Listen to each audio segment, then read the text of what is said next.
দাদা, এক একজনের 15 টাকা করে যেতে, তাই তো?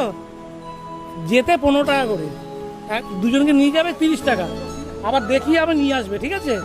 অনেক বেশি কিছু নেই, একটু দেখে চলে আসবে। কি বলছে বুঝতে পারছি? 60 টাকা দেবে, তাই তো? 50 টাকা। আচ্ছা বসো, যাও উঠে বসো। কতক্ষণ লাগছে না? 10 মিনিট। 10 মিনিট, ঠিক আছে চলো। আমি দেখো, তুমি এদিকে পা দিয়ে বসো, এদিকে পা দিয়ে বসো।